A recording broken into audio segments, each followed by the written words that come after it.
Hello, thanks for coming back and watching this next video.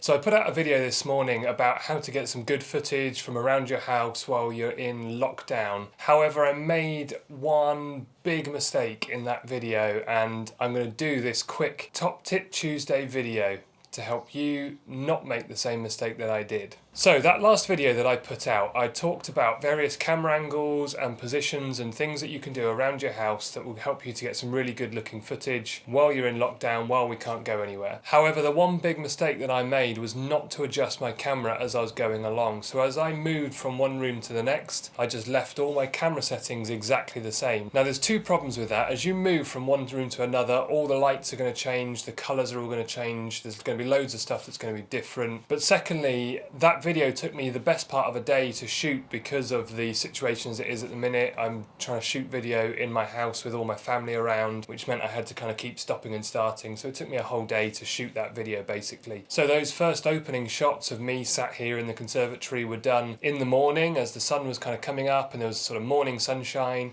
It was all nice and bright. And as we moved through the day, the light just got darker and darker. And by the time I was doing the closing shots, the sun was starting to set and we had less and less sunlight. It was disappearing down the back. So I had to do quite a lot of adjustment on that. Now at the time, I just thought, oh, it'll be absolutely fine. I can fix it in post. Big mistake. I'm sure we've all been there. I'm sure we've all done that. But the trouble with fixing things in post is inevitably anytime you try and make any adjustments to something in post, whether it's sound or video, you are going to get noise added into it. And that's exactly what I found. It just got really noisy, really grainy video. And it was all because I didn't take the time to set the camera up. Now I still decided to put the video out anyway because all the camera angles and the positions and things that I tell you to do in there are still all true. But the thing that you need to also know is about how to set the camera up and how to make sure you've got the right settings on the camera as well as everything in that other video. So this is the second part of that. And if you put these two together, then you will be able to get some good looking video. So today's Top Tip Tuesday video is all about how to set up your camera and how to make the best settings on your camera to make all those other shots all look nice. So the first decision that you need to make is what resolution and what frame rate are you going to be shooting at. Now this is going to vary depending on what camera you're using. So some cameras are going to be 1080, some cameras might have 4K capabilities. And in terms of frame rates, you could have anything from 24, 25, 30, 50, 60, 120 frames. There could be a whole variety of different frame rates. Now, some people might just say, well, let's just go for the highest frame rate we possibly can because that gives us the option to be able to slow video down if we want to. But there's a second implication to your frame rate that might also reduce and limit your options of what you can do. So with video, whatever frame rate you choose to use, you need to double that and use that as your setting for your shutter speed. And that's really important because your shutter speed is determining how quickly is your shutter opening and closing for each of your frames. And the quicker that's opening and closing, the less light is coming in. So if you're shooting at 25 frames per second, your shutter is going to be going at 50 times a second. But if you double that up to 50 frames per second, your shutter's now going at 100 frames per second, which means you're getting far less light coming in. Now, when you're shooting inside a house, which typically house lighting is going to be a little bit lower anyway, you might find that your shutter going at 100 frames a second is just going to make your footage too dark. So if you're finding that your rooms are quite dark and you're not getting enough light in there, you might be limited to only shooting at 25 frames a second. And if you want to increase that and do a higher frame rate so that you can do slow motion and that kind of thing, you might need to find some more light to light up the scene so that you can increase your frame rate and therefore increase your shutter speed. Okay, so that is your frame rate and your shutter speed. They kind of need to go hand in hand. Then once you've made that decision and once you've kind of set those bits right, the rest of the settings on your camera now are all going to be about balancing up your light levels, and that's really what we're doing with video, is we're just balancing light. Video cameras are just going to be capturing various amounts of light, and depending on what you're shooting, those light levels are going to vary. And what you need to do is then adjust all the settings on your camera to optimize that light and get as much light as you can without getting too much light. It's all just about balancing those light levels. So once you've chosen your frame rate and your shutter speed, the next thing you're probably going to need to adjust is going to be your aperture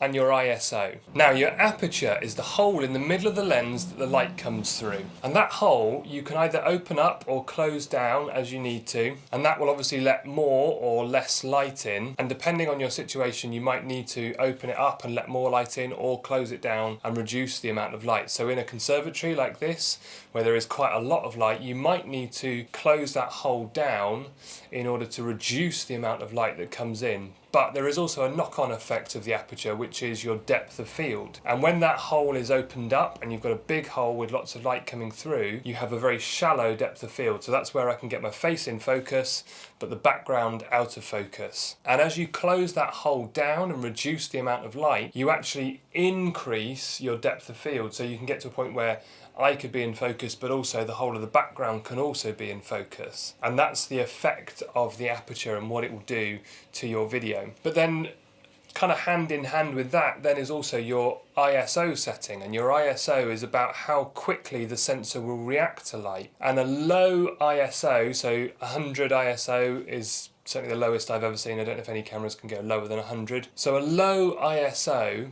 is better for bright light conditions. If you're in somewhere with lots of light, or if you're outside, you're going to want to take that ISO right down. It will reduce the sensitivity to that light. So as you're in a bright light condition, you want to make it less sensitive to that light so it won't overexpose the image. But again, if you're in a darker situation, you might want to take that ISO up to make it more sensitive to light so that it will give you a correct exposure in darker situations. But again, there's a knock-on effect of ISO, which is the higher the ISO goes, the more grainy your image becomes. And so all of these factors, you have to kind of balance one against another, and so you have to try and choose whether you want a greater depth of field or a less grainy video. And all these things you have to sort of work out the optimum settings and balance everything against each other to work out the best way to get minimum amount of grain and noise in your video whilst the maximum amount of light and the maximum aperture without getting too overexposed, without it being too bright. And if you can balance all those things and get the light levels correct across your video, then you will end up with something that looks much nicer and certainly will look far better than what I did the other day, and you won't have to do so much editing in post like I did the other day, and you can end up with some much nicer looking footage. And the final thing that you need to also just be aware of is what's called white balance. White balance is the thing that allows you to determine how kind of orangey looking or blue looking your video will be. And depending again on the house lights that you have, the lights inside your house, sometimes house lights can be quite orange and sometimes they can be quite blue, and you can adjust them to make it look natural and make it look normal on your camera by adjusting the settings on your white balance. Likewise, if you go outside, the light's going to change outside from inside, and so you want to adjust that white balance to make sure it all looks flat and natural and neutral looking. So where you have a wall that is white, this wall is actually white, you want it to look white and not look slightly orange or slightly blue. And that's what your white balance will do. And so you can adjust that white balance up and down to make that looking white. Now I would avoid using auto white balance as much as you possibly can, because auto white balance will mean that it will be constantly trying to adjust, and one of the things I often find is when I'm making these videos, if I move my arms around, that changes the amount of light that the camera sees in the video. And so as I'm doing this and moving my arms around, what I find is white balance is constantly trying to adjust, and every time I put my hands up and move my arms around, the white balance is going up and down and up and down, and you'll see the wall behind me going from orange to blue and orange to blue, and it'll be kind of keep swapping backwards and forwards. So auto white balance is a pain, and it's best avoiding as much as you possibly can. So dial in a specific white balance on your camera if you can, and have something that isn't going to keep changing, it's just going to be a static white balance. So some cameras will give you kind of white balance modes, so it might give you like an indoor mode or a sunlight mode or a shade mode or something like that, and you can just pick a specific mode. That's going to be better than auto, because at least it's going to stay the same throughout your whole video. But if you can, if your camera allows you to, dial in a very specific number of kelvins. Kelvin is the unit of measurement that we use to determine the white balance. Dial in a specific number of kelvins that makes your video look flat and neutral and everything all as it should be. So get to know those settings on your camera, have a play with them and experiment and just find the optimum settings for your house, for your room, for what you're trying to do. I hope this has been helpful. Like, comment, share, subscribe, all that normal stuff, that would be great. And hopefully now with this video and the last video I made, you will be able to go and make some great looking video in your house, in lockdown. Thanks for watching.